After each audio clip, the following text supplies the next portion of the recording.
So let's start. Welcome everyone and thank you for being here. We are continuing with Atisha's verses on mind training and listening to mostly the teachings of by Jetsunma Tenzin palmo on the verses. So like every time we read these Bodhisattva vows, one of us can read it for all of us just to serve as a reminder why we are walking the path, and then we will one by one we'll go through all the verses on mind training by Atisha, and then we will come up to the verse number 4 which we are to reflect upon today. So would anyone want to unmute and just a second? Yeah. So anyone who feels like reading out these verses, Bodhisattva vows in front of us, shared screen. So please unmute and read them aloud for all of us. Thank you.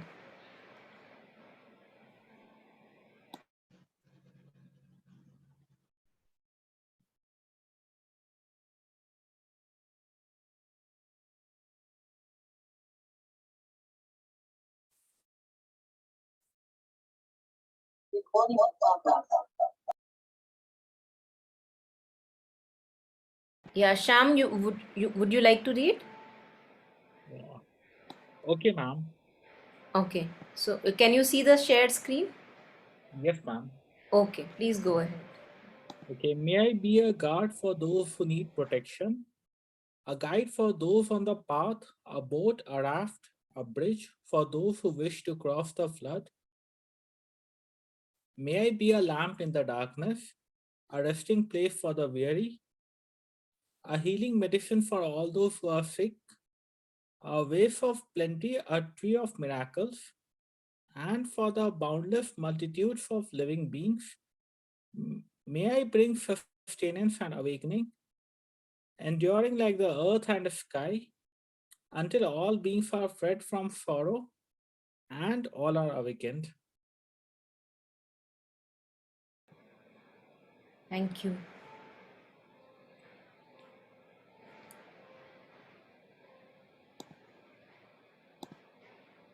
So now we are going to one by one. Each one of us can, I'll just highlight a part and then one of us can read those verses. And then the next one, a few verses, and the next one. So, like this, we go over them one by one. Okay. Yes, Kalzang, totally with you. Don't worry at all. And if you are here to listen, completely fine with that, please. And most of us will anyway be listening after the initial reading out aloud. So, would anyone like to unmute and read out the first few verses for us? Just kind of serving as a reminder.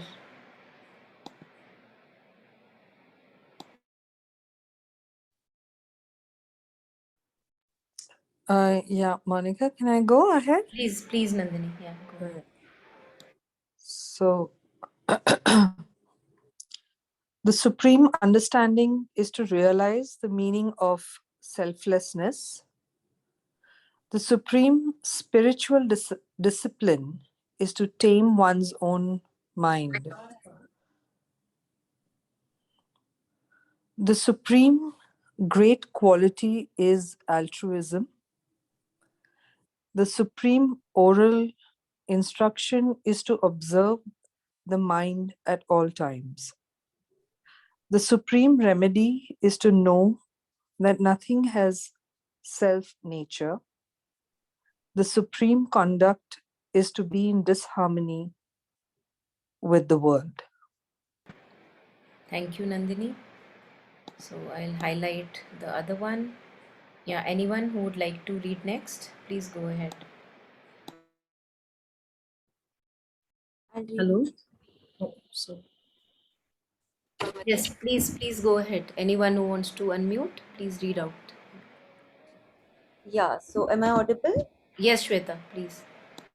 The supreme accomplishment is a continuous decrease of disturbing emotions. The supreme sign of accomplishment is a continuous decrease of wishes and wants. The supreme generosity is non-attachment. The supreme ethical conduct is to pacify one's mind. The supreme patience is to take the lowest place. The supreme effort is letting go of activity. Thank you, Shweta. Anyone who wants to go next? Krish, you wanted to? Yeah, I can go next. Please go ahead. Okay. The supreme concentration is not altering the mind. The supreme wisdom is not grasp onto anything as the self. The supreme spiritual teacher is the one who exposes our hidden flaws. And the supreme instruction is the one that help us to strike at those flaws. The supreme companions are mindfulness and alertness. Thank you. So the last few, is anyone left who has not read? Uh, yeah, anyone who wants to read, please go ahead. Sharing, would you like to read? Yes, Yeah. Monica. Yeah. The supreme inspiration is enemies, hindrances, disease, and suffering. The supreme method is to be natural. The supreme way of benefiting is to help others enter the dharma. The supreme benefit is a mind that turns towards the dharma. Yeah, thank you so much. I think it's always a delight to go through all of these, and even a couple of them, if they resonate with us, I think that's enough of a work for a lifetime. So, we have touched upon the first three verses already in the previous sessions, the recording of which are uploaded all the time on the YouTube channel. And today we are going to begin with the fourth verse. The supreme oral instruction is to observe the mind at all times. So, with this, I'm going to share the screen for listening to the teaching on this verse. Just a second.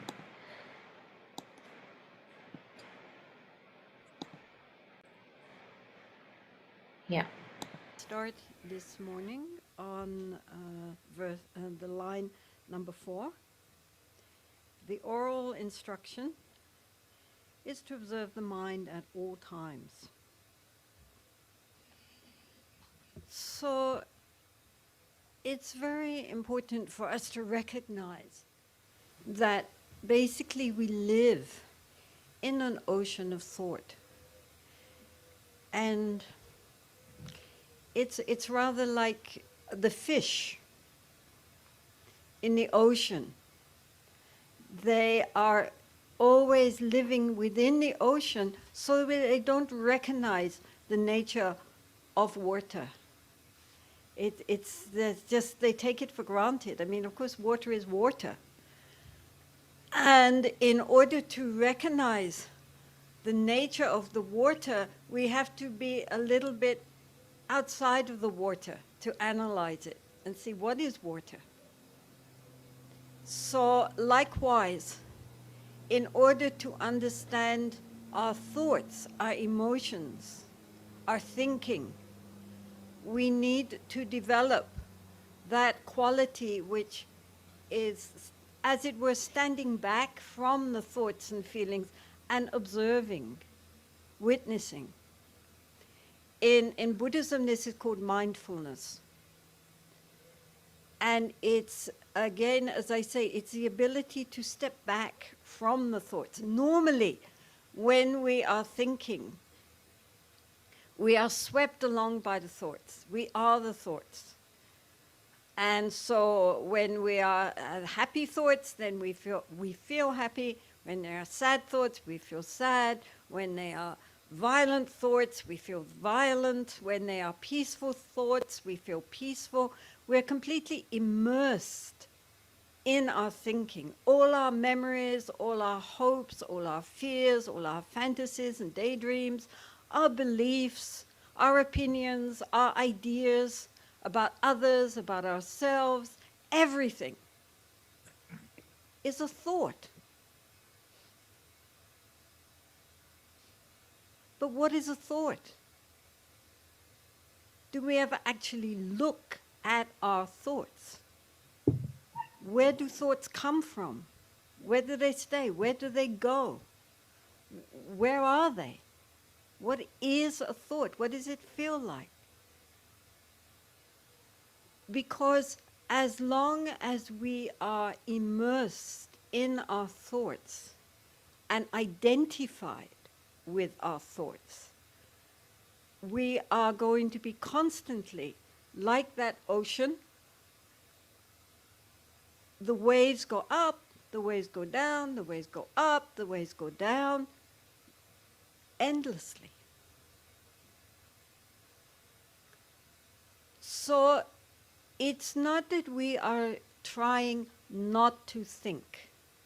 Please don't misunderstand. Thoughts are not the enemy. It's natural to think. It's the genius of the human birth that our thoughts are so complex and deep. I mean, there's nothing wrong with thoughts. The problem is that we identify with the thoughts. And we think thoughts are real. I mean, people kill for their beliefs. They kill others, they kill themselves. So thoughts are very powerful because our thoughts direct our speech and our actions.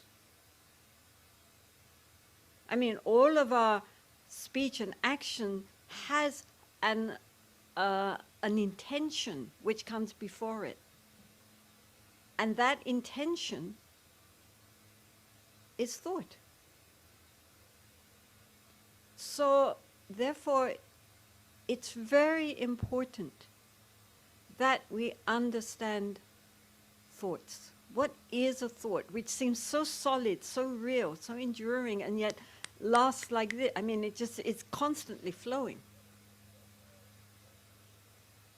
So it's very important to have the ability to step back and observe the thoughts, just as thoughts. And also to ask, who is thinking? And if we say, well, I am thinking, the ultimate question, who am I? Find this I that's so busy manufacturing thoughts.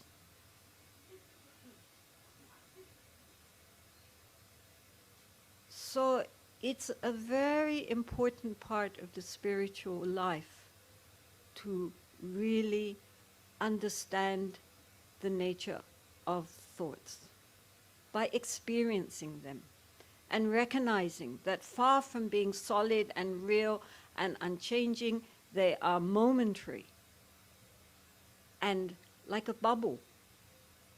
Bubbles are very bright and shiny and look so solid and real, but click, they're empty. Likewise, when we look at the thoughts, they're like transparent, frames. They are not solid and real and enduring. We can reproduce them again and again and again, but it's a different thought each time. So it's very important to develop the ability to, as it were, step back and just observe the flow of the thoughts without identifying and without being swept along by the current.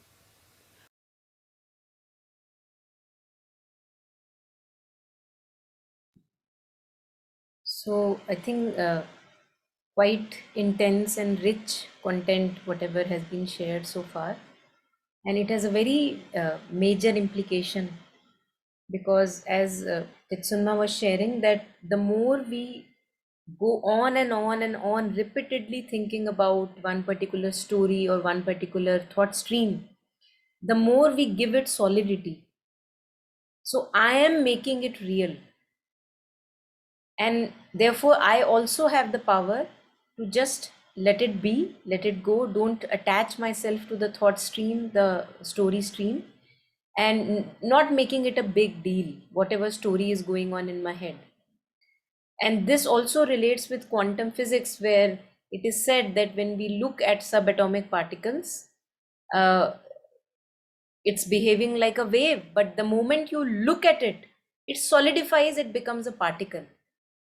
So it has a very, very major implication that I am the one who is making real the illusions or bubble like thoughts.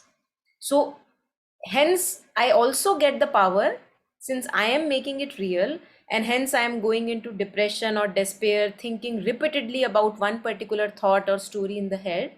Hence I also have the power to stop this stubbornness and maybe create something new for myself.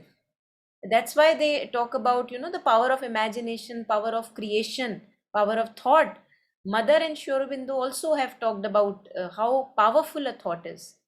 So mother says that usually people all go into a negative loop of thoughts. If we observe our thoughts, we will see that there is a very negative, ill will, dark pattern mostly that goes on. Mostly. And if now I begin to observe the thought stream, and I see the character and the nature of the thoughts, then I also have the power to now change it to something very beautiful and positive, and that which brings me in harmony with the nature or people around me. So I think this has a very, very major implication. Depression, how does depression start? I've been through depression myself, so I know that I was just stubborn that this is true. Whatever is going in my head, this is true. This is true. This is what is going on. Whatever I am thinking, I am feeling, that is what is solid and real. And the moment I let go of that stubbornness, that I don't know what is real, let me open myself to listening and being receptive to whatever is coming my way. At the moment I left that stubbornness and stopped believing in my thought stream, something immediately shifted. And as Thich Nhat Hanh shares, that when we become mindful of the breath, bring the mind home to the body, very simple instruction, then we see that there are so many conditions of happiness available. If not for that one stubbornness that my happiness has to come this way, through that person, through that job, if only I can leave that stubbornness, when I bring mind here in the now, with the breath in the body, I see, oh my God, I'm so grateful. I've been given this chance to live, and so much that I can do and offer to this world. So I would invite, if there are any insights or reflections coming your way, please unmute and share whatever you have so far listened and heard from the teaching. If there is anything.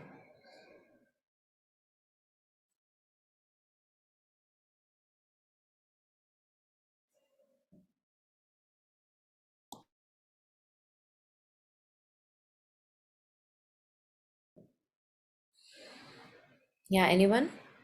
Yes, Krish? Yeah. No, I agreed with what you said. I think what's helpful for me is to realize that that thoughts, they're an object of perception. So that which is perceived, you can't be that which is perceived. There's a perceiver and there's a perceived, so there's a separation. So what you can see, you can't be what you can see. There's a distinction to be made. So thoughts are an object of perception. So I find myself being more curious about the subject, the observer, the nature of the observer. So watching thoughts from a distance also helps, but also being curious about the nature of the observer, that kind of brings me more silence. That's what makes my mind silence. And there's an I sense that who are these thoughts occurring? Who are these thoughts occurring to? And there's an I sense that believes that the thoughts, an experiencer to which these thoughts are occurring to. And then when you look for this experiencer, you can't find it. But that feeling of experience of thought, that is a thought in itself. It's a sense. but it's a very convincing one. So even Ramana Maharshi would say that, you know, rather than focus on the objects, but go toward the subject, look for the I sense that is experiencing the thoughts. Yes, you can observe the thoughts as an object, but there's an I that feels like it's feeling these thoughts. Go towards the subject, and in doing that, if you repeatedly do that, that then diminishes that sense of I sense, because the I sense is he calls it the ahamriti, which is the key thought. It's like the keystone, the central thought, the root branch, the root trunk, in which all the other thoughts, second, third person thoughts, branch off from. And by eliminating that thought, it's like the central pin in like you think about Skittles in a ten-pin bowling alley. It's like the central pin, the I thought. And when you go for that, then all the other thoughts. And I've been like focusing on that quite a lot. And I feel that that is also helpful, as well as watching thoughts, because all thoughts that can be perceived, there is a sense that someone is experiencing those thoughts from the inside, but be curious about the experiencer, the subject. Yeah, yeah. In fact, what you were sharing, when we start, so for example, if I'm living an unconscious life, the first step is where the Buddhist teachings share about this shamatha practice, where you begin to observe the breath, look at the thoughts, look at the feelings, and maybe stepping back from the content of consciousness. So that is the first step, and that itself is, as teachers have said, that if you continue even this dualistic state, that there is an observer and there is content of Yeah. observation, even this dualistic state, if we stabilize truly in this dualistic state, this serves as a bridge or to what you were sharing, staying, taking stance as awareness and knowing about that quality of awareness which we truly are. So yeah, I think as beginners, we all begin with this stepping back. Usually, I am the anger, I am the jealousy, I am the ambition, I am my story. And now, when I have suffered enough and now I'm ready to step back, then we have this separation that you beautifully were talking of, that I am separate from my thoughts. Why? Because I can look at my thoughts. So I am separate from my feelings. Why? Because I can look at my feelings. So this separation is, in fact, a beautiful beginning. It gives a breathing space where we see that we have a choice. I have a Mhm. choice. And then, if we stabilize in this particular dualistic mindfulness, that I am mindful of what I am thinking, I am mindful of my seating position, I am mindful of, in Buddhist tradition, there are mindful of being lying position, mindful of standing position. So, slowly, this dualism actually is serves like a bridge to the state that you were referring to, where we can stabilize our stance as awareness and the dualism slowly disappears. Yeah, no, I totally agree. Yeah. That's how I started off as well, Yes. in Yes. focusing on as in realizing that I am distinctly different from the thoughts that I observe. So yeah, Yeah. absolutely. Yeah. I completely agree with you. Yes. Thank, thanks for that. Thank you. Thank you. And anyone else, anything here? We can continue also if there is nothing. If there is anything, please unmute at any point of time and we take the reflections. So let's continue. I wanted to listen, maybe make us all listen till point 10, maybe 3-4 minutes from now, and then we'll jump ahead at 16th point. So we'll just continue listening this one. We are not trying to stop thoughts. We are trying to know thoughts. Right? Obvious. So traditionally, it is said that it's like someone sitting on the banks of the river, watching the river go by. Normally, we are swept along by that river. We are totally immersed in the river. Now, we are going to step back from the river and just observe it as a river. We're not banking up the river, we're not damming it, we're not trying to stop it. We're trying to know it.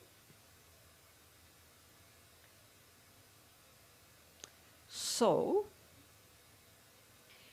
in Buddhist meditation, at least, the first step is to quieten the mind and to get the mind to focus, to develop the attention, like on the breath or on a mantra, on anything. This is called shamatha, calming meditation. So this tames the mind, right? We dealt with yesterday. The mind becomes more quiet, more focused. Then what do we do with that quiet, focused mind? What we do is to take that searchlight of the attention, the one-pointed attention, and turn it back in on itself, to look at the thought stream as it's going by.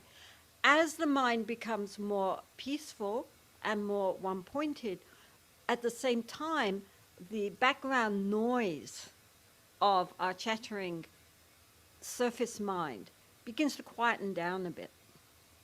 Naturally, we don't try to quieten it down, we just ignore it. Now, instead of ignoring it, we're giving it our full attention. By looking at it, watching it, not interfering, not judging it, not doing anything with it, just observing it. And seeing how the mind actually works. And in the technique, sometimes people just take a thought and question it to death. Where does it come from? Where's it going to? What does it look like? What color is it? Where does it stay? Etc. But anyway, the point is to get the ability to step back and witness. This, of course, is not the ultimate nature of the mind. Even when we have very strong mindfulness and are able to observe the mind without interfering, that, of course, is not ultimate reality, because there's still a subject and object, right? The subject is now observing the object, which is the mind. I mean, the true nature of the mind goes beyond subject and object, but it's a conduit to that level of awareness, of unborn awareness. So here he's saying that we should observe the mind at all times. Well, we cannot observe the mind at all times if we cannot observe the mind at all. So therefore, the first is to learn how to observe the mind and how to, as I say, step back and just allow the mind to go on chattering away. It's like a television in some, go into people's houses and they have the television or the radio on the whole time, and they're not listening to it, they're not watching it, but they've got the noise there. Somehow they find it comforting. And they're doing their own tasks, but in the background is all the noise.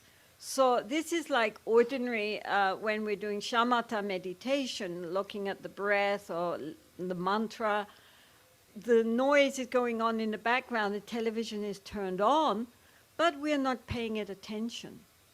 We're ignoring it because we're focused on some other task. But now we are watching the television, but we are not getting absorbed in what the television is saying. We're just looking at it.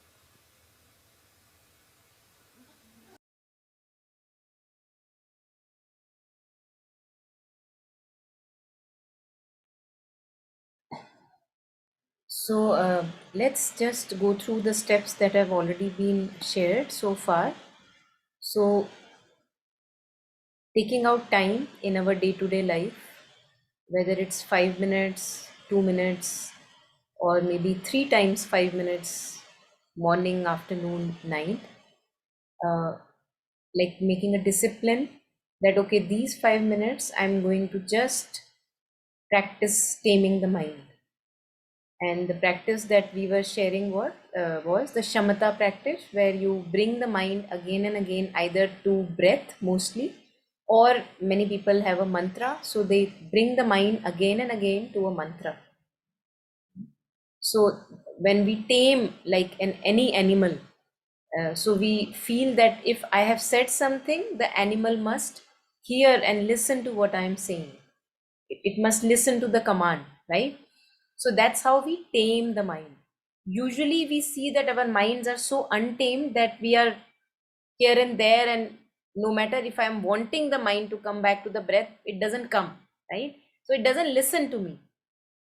And this is what we have to practice, that if now I want the mind with the breath for 5 minutes, let us stay put with the breath for the 5 minutes. But in the beginning it doesn't happen that easily, right? So in the beginning we have to we see that the moment I bring the mind to the breath, immediately it goes back straying away into the thoughts, and then I call it again, then it again goes back into the thoughts. So we have to learn that here masters have said not to be judgmental, that oh my god, I have strayed again, and feeling guilty and shameful about it, because that's even more dangerous. So just noticing that the mind has strayed away, and maybe tell inside, gone away, gone away, like Deepa Ma's teaching we were sharing once. She says that when you are practicing shamatha, you are bringing the mind to the breath, to the rising and falling of the tummy, and suddenly you notice the mind has wandered away in the thoughts. So you just say, gone away, and you bring it back without any judgment, because at the moment the mind is a monkey mind, so knowing that for a fact, and it will take some time, so very slowly, very patiently, lovingly bringing the animal, pet animal that you want to tame, to the breath, or whatever you want to make the animal learn. So first we begin with 5 minutes, 2 minutes, then we stretch it throughout the day. Maybe we find 2 minutes window every time. So we sit for 2 minutes, we bring the mind to the breath. And in those 2 minutes, nothing, no content of the thoughts and feelings is important in those 2 minutes. So we have to learn that to ignore it as a background noise. So label it as thinking, and then bring the mind to the breath. So this is how we learn to, one of the ways again, to tame the mind, to make it listen to the command that has been given. Knowing that the contents of the thoughts mostly is repetitive, circular, and not really progressive, knowing very well. And as Jetsunma was sharing, that thoughts are not a problem. So we can use thoughts for our imagination, planning, and whatever we want to create. Beautiful. But usually, mostly, if we notice our mind, our thoughts are very repetitive, very judgmental. They hardly have any substance, and they keep on going on and on and on in a loop, like a chatterbox, really like a default chatterbox. So this is what we are going to reduce the background noise, so that when there is a silence space which arises, empty space, in that we can allow the intuitive insights to come. When the mind settles down, the intuition dawns in the mind. You get insights, you get new ideas which you can implement in your life and in whatever field one is working. And Sri Aurobindo also says that there is nothing that can be done more beautifully, if not for, in an immobile mind, a mind which is thought free and still. That serves as a beautiful receptacle for the higher knowledge to dawn, insights to come, which are not conditioned, not coming from a conditioned mind, which are coming from a domain somewhere else, fresh, intuitive. So silencing the mind, quietening down the mind, I think this is something which we all, it's the need of the hour for all of us. And when we do this, we also become open and flexible, listening to each other and understanding in compassion to each other, not attaching ourselves to my thought stream and my stories in the head, my idea, this myness, as Krish was talking, the center, the root, the ego. This minus has then the ability to kind of disappear and dissolve. And a quality of awareness, just pure, pristine awareness, can be there, which just wants benefit of all. There's no personal agenda there. So I feel it's very, very important.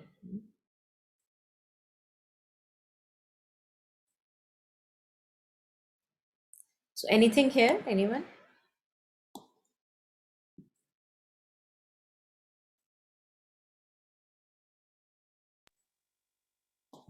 Yes, Krish? Yeah, I just wanted to follow up when you said about the repetition of the mind. Um, um, the modus operandi, the operations of the mind are that it's a desire machine. It's a repetition machine. It's a comparison machine. The repetition, I get that. It takes you to the same destinations daily, to the same locations repeatedly. And sometimes I find it very useful just to have a playful way with the mind as well, playfully probe the mind. And when you ask certain questions, the mind can go silent. So when the mind takes you to these destinations every day that you're so used to, ask the mind, and just be playful. And I was like, take me to somewhere different. I go to these locations a lot, just probe the mind, ask them, take me somewhere new that I've never been before. The mind can go silent. So not to take it too seriously, and also just to say, just ask it questions that really sometimes throw a wrench or a spanner into its works, because it is a repetition machine. So just try it and see if it works for you. Take me to somewhere new that I've never been before. Yeah, very true, very true. Yes. So I'll just kind of jump on to a different location in the same talk. Um, yeah, this one. It's a very short clip. Let's listen to this. We just suddenly click in. It's like turning the light on. In this moment, what is my body doing? What is my mind doing? What thoughts are in my mind at this moment? Not changing them, not judging them, but knowing them. Because if we begin to do this, then gradually our ability to be conscious of being conscious, it extends. It becomes more often. We suddenly, something comes up and we click into being aware. And at the same time, our ability to stay aware begins to elongate. With longer and longer time, effortlessly we're able to be present. There's a Vietnamese master called Thich Nhat Hanh, and at his monastery, they have what they call a mindfulness bell, which just goes ding. Nobody knows when. I mean, it's not like on the hour, but it goes ding, and then everybody brings themselves back into the moment, non-judgmentally. It's very important not to be judgmental in this. Just what is happening at this moment. And gradually that builds up until it becomes effortless. Any quality to really become expert at it, it takes effort. We know this in sport, we know this in music, we know this in any area. At the beginning, it's not natural. We have to create the habit. But eventually it becomes quite effortless.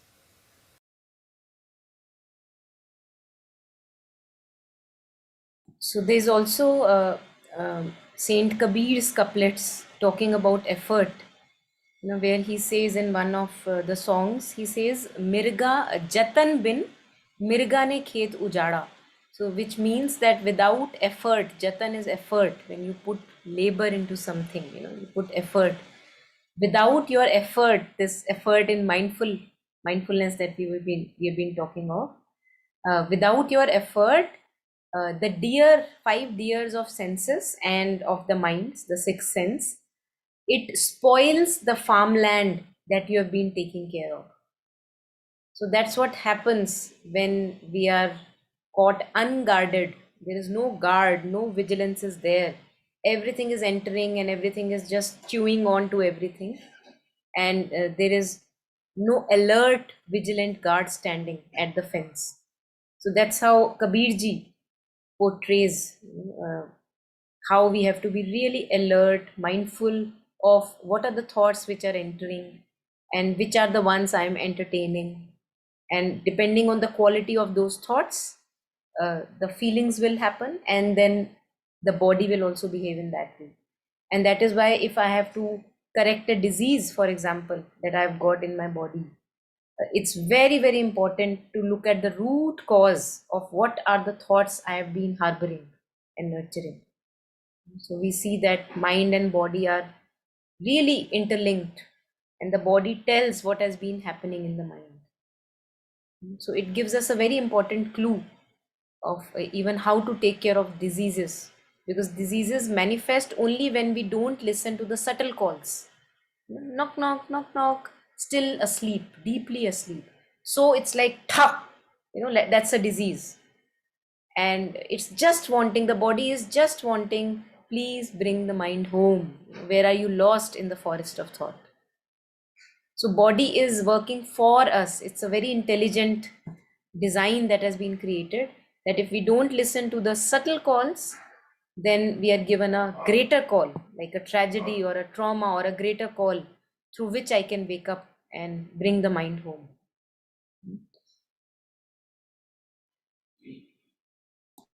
So just jumping to the last point, and then we can take up more reflections.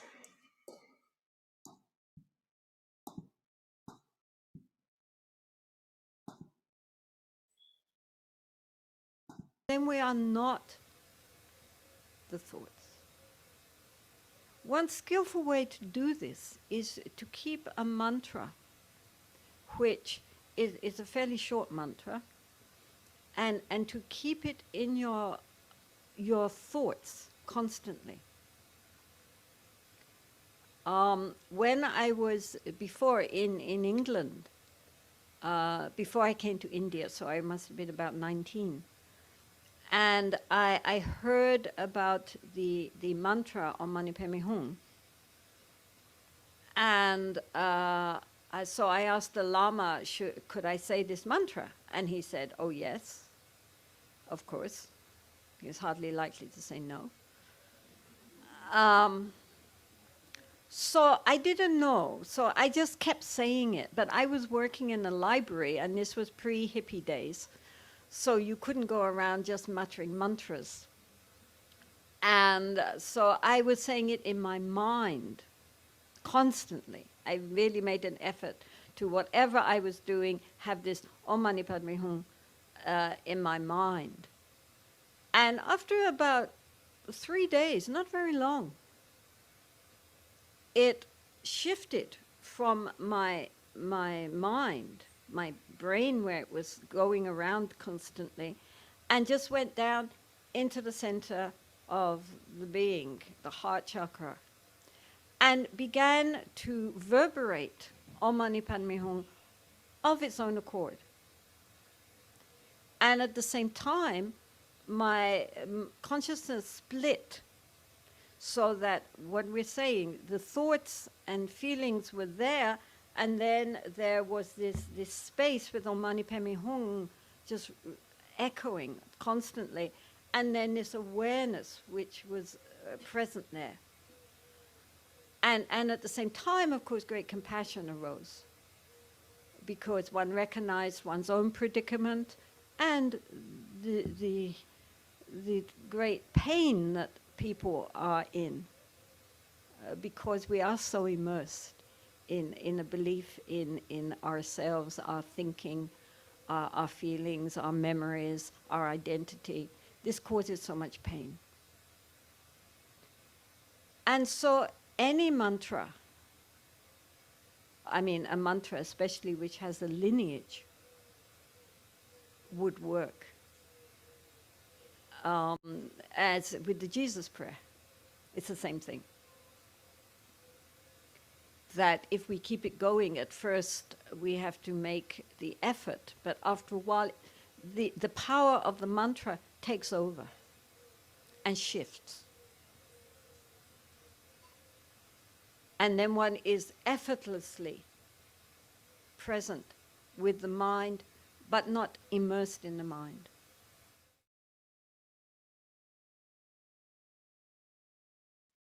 I think this is also like a very nice hint or a tool that either with a mantra or bringing the mind continuously to the breath, we develop, like as she was sharing, a parallel consciousness, and you're always at a distance from the happenings of consciousness. There's always a distance. So if there is a sadness, there is a distance. If there is a happiness, there is a distance. You know, and we are not swept away by these currents, although the currents will still go on happening. It's not like it will be just like blank. But we will always have the power to make the correct decision, to choose the kind, the compassionate, the intelligent choice. We always have that breathing space when we are mindfully aware of the contents of the mind, aware of the feelings, aware of whatever is going on. And there is an anchor, like a mind is continuously rooted in the present moment, either with the mantra or with the breath or the belly, the movement of the belly or something like, which anchors the mind in the present moment. And parallelly, I can look at the contents of the thoughts and see whichever is coming from the ego consciousness, reject those, and choose whichever is a kinder, compassionate, more intelligent choice. So this is how, as she was sharing, that slowly as we really become dedicated on the path, it becomes effortless. Just like with any instrument, in the beginning we are playing guitar and fingers hurt, we are not feeling very nice, maybe we want to leave the instrument altogether. But slowly as we develop patience, that I in love for the instrument, we develop that skill and put the effort, the hours of practice, then we see that we notice how masters, really experts, how they play, like as if the fingers are moving like butter on the guitar. But we don't look at the hours of practice that they put in. That we don't look at. We just look at the effortless play. So I think this is where we have to understand that nothing at all comes without effort. And if now I am convinced that I have suffered enough through the path of the ego or the I consciousness, now it's time for me to make better choices. And for that, I'm ready to put in all the effort. Not for myself, but for all of us, because even one drop, when it changes in the ocean, it may not appear that it has changed much, but it does create a difference. So drop by drop, each one of us, if dedicates that now I don't want to follow the dictates of the ego, I have done that enough, I have suffered enough, made other people suffer enough, now it's time to bring the mind to rest, and whatever decisions that come must be coming from that place of stillness and silence within. So this is a choice that we can make each moment. So let's take a few reflections if there are any. We have last few minutes left. If anyone wants to share, most welcome to unmute and please go ahead.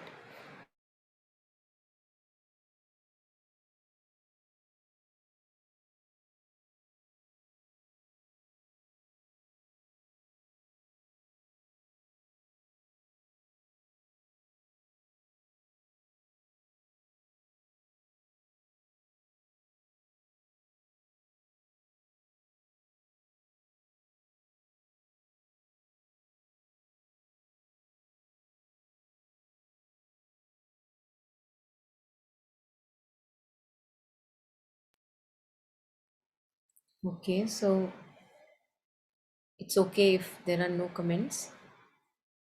I think good to stay with the practice, and as I think Krish introduced an element which is very important. We've often shared about that, the element of humor and engaging with your own mind in kind of a playfulness. If that can be there, I think it's really an added benefit on the path, because the most of the problems arise that we take our thoughts too seriously and ourselves too seriously. So if that element can be there, it's really a blessing, really. And then nothing has to be taken that seriously, really. Nothing matters that much, as much we give it that much importance.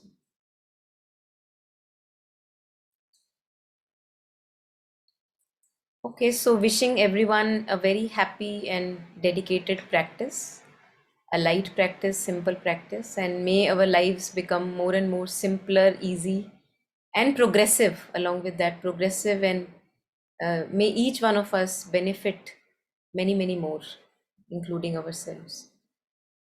So, thank you for joining, thank you for sharing, thank you. Bye bye, Krish. Bye bye. Thank you. Thank you.